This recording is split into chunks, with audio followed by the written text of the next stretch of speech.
श्रद्धेय महानुभावों, सत्य अर्थ के प्रकाश पर विचार करते हुए हम लोगों ने विचार किया था केसिन पर और काश्री दीप्त धातु और दीप्ति और द्योतित होने की शक्ति।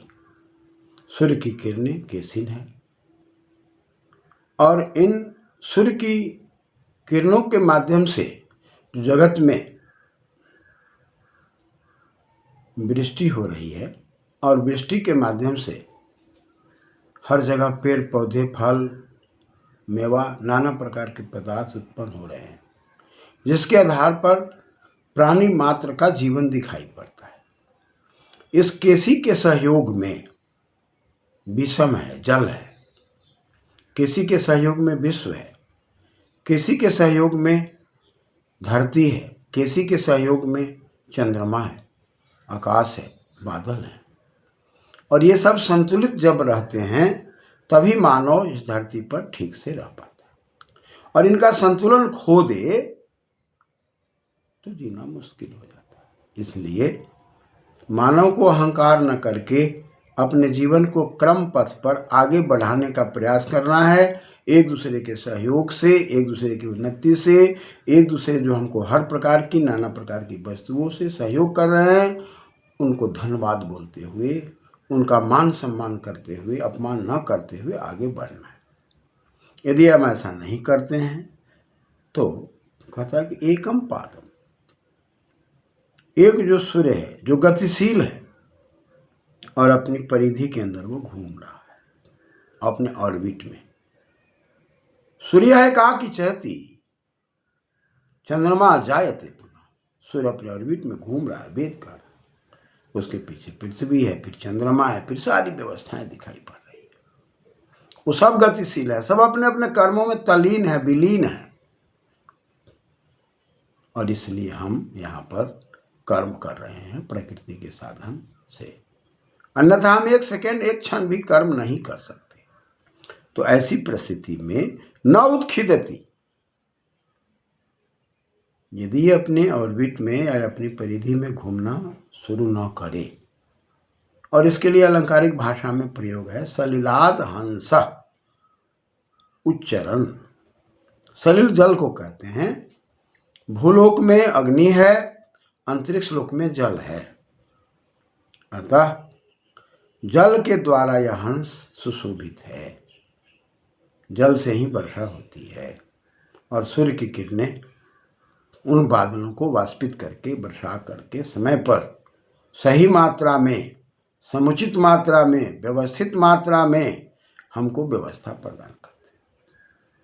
जब हम प्रकृति को संतुलित नहीं रहने देते हैं, तरह तरह के आविष्कार करके, और उसको प्रकृति को जब हम दूषित कर देते हैं, और तरह तरह के आविष्कार में कुछ अच्छे आविष्कार हैं, कुछ ऐसे आविष्कार हैं जो मानव के लिए घातक हैं, उन घातक आविष्कार करके बादल को छिन्न भिन्न करते हैं तो हानि होती है, पेड़ पौधे को छिन्न भिन्न करते हैं तो हानि होती है, वायु में प्रदोष पैदा कर देते हैं तो हानि होती है, पर्यावरण संतुलित नहीं रह पाता।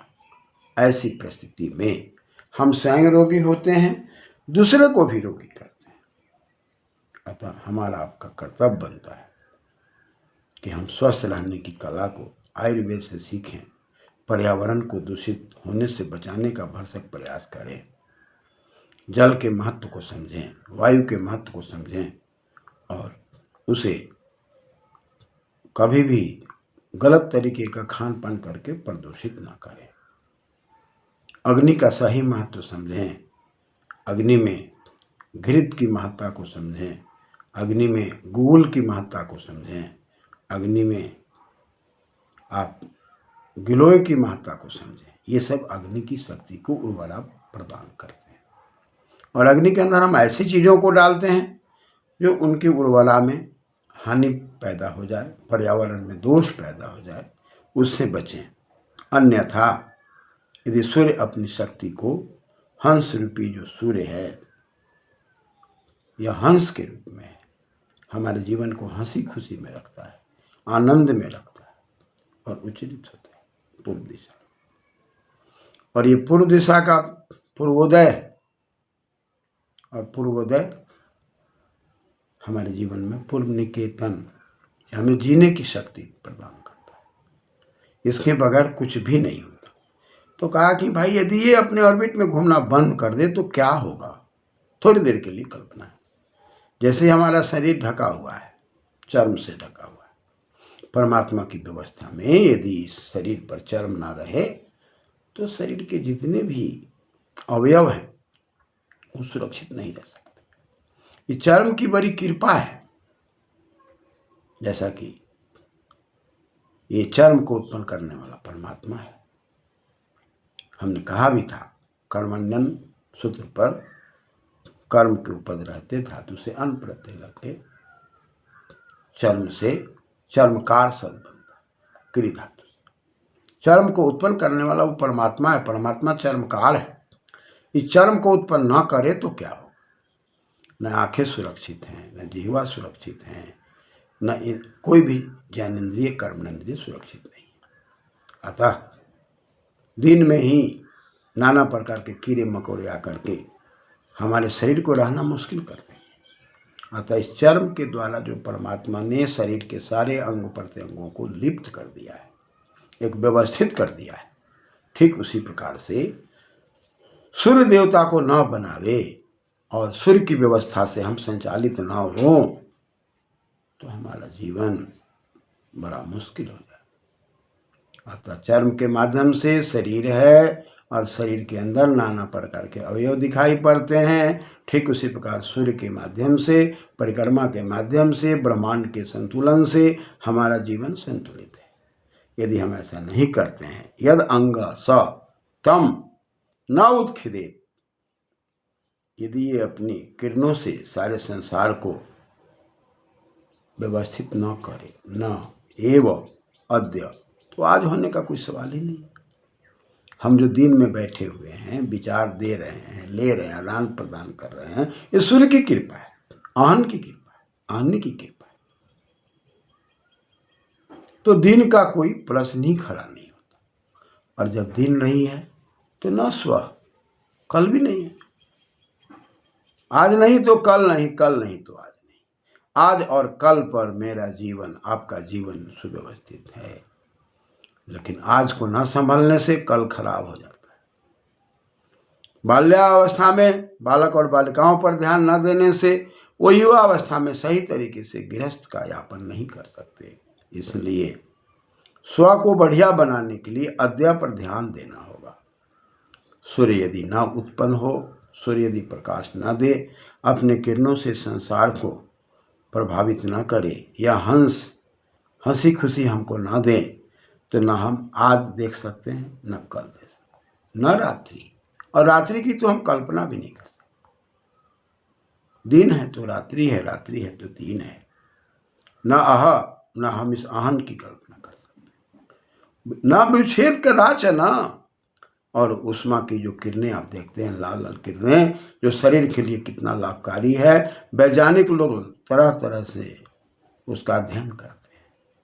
जो बैजनिया पिनाला कहते हैं, विब्जियोर कहते हैं, वायोलेंट कहते हैं, इंडिगो कहते हैं, ब्लू कहते हैं, ग्रीन कहते हैं, येलो कहते हैं, ऑरेंज कहते हैं, रेड कहते हैं। कहते हैं कि न्यूटन ने शक्ति पर आविष्कार किया तो वो सातों रंग घुमाया गया तो श्वेत हो गया। वह जो श्वेत दिखाई पड़ता है, लेकिन श्वेत के अंदर जो 7 किरणें हैं, और 7 किरणों के माध्यम से हजारों अनंत प्रभा ज्योति पेड़ पौधे में दिखाई पड़ती है या हम में दिखाई पड़ती है। ये सब सूर्य के कारण। अतः हम एक तरफ नकारात्मक विचार करते हैं, एक तरफ स्वीकारात्मक विचार करते हैं। स्वीकारात्मक विचार करके घर परिवार को आगे बढ़ाते हैं और नकारात्मक विचार करके भयभीत हो जाते हैं। इसलिए अभयम मित्राद अभयम, मित्राद अभयम। जिनसे हमारा विचार मिलता हो और न मिलता हो, कोई भी दुश्मन नहीं है। विचार का मिलना, विचार का न मिलना, विचार के न मिलने में कहीं ना कहीं क्लेश है, अविद्या है, अज्ञानता है। और विचार के मिलने में कहीं ना कहीं ज्ञान की प्रकाष्ठा है। जिन लोगों की ज्ञान की प्रकाष्ठा होती है उनके विचार मिलते हैं, और जिनकी ज्ञान की प्रकाष्ठा नहीं, वहाँ विचार नहीं मिलते और वहाँ पर विवाद की संभावना रहती है। और विषय वस्तु के अध्ययन के बाद ही हम कोई निर्णय दे पाते हैं। यदि किसी विषय वस्तु का अध्ययन नहीं है और निर्णय देते हैं तो वो निर्णय सही तरीके से नहीं हो पाता। 4 वेदों को पढ़ने के बाद, दर्शनों को पढ़ने के बाद और वेदांगों को पढ़ने के बाद, वेद आयुर्वेद को पढ़ने के बाद यदि कोई व्यक्ति निर्णय देता है और उसके जीवन में वो दिखाई पड़ता है तो निश्चित रूप से वह भी अपने जीवन को आगे ले जा रहा है और आपका भी जीवन आगे बढ़ेगा। लेकिन कोई व्यक्ति अध्ययन नहीं करता है और बिना अध्ययन करके किसी ग्रंथ पर वो दावा करता है तो अपने भी हानि को प्राप्त होता है और दूसरे को भी हानि को प्राप्त होता है। इसलिए एक सूर्य के ऊपर उपमा दी जा रही है कि यह जो सलिल से उत्पन्न अंतरिक्ष लोक में जल के माध्यम से जो अग्नि और अग्नि के माध्यम से जो देवलोक में सूर्य की किरणें दिखाई पड़ती है, यह जो हंस दिखाई पड़ता है और अपने ऑर्बिट में घूमता हुआ चंद्रमा की व्यवस्था, पृथ्वी की व्यवस्था, यदि ये ऐसा न हो तो निश्चित रूप से न रात है, न दिन है, न सुबह है, न कल है, न उषा की किरणें हैं, न जीवन की आशाएं हैं। इसलिए सूर्य का अध्ययन करके ही सूर्य के बारे में बोला जा सकता है, चंद्र का अध्ययन करके ही चंद्र के बारे में बोला जा सकता है। बिना अध्ययन का बोलना निश्चित रूप से मानव समाज में खतरा उत्पन्न करता है। क्रमशः धन्यवाद।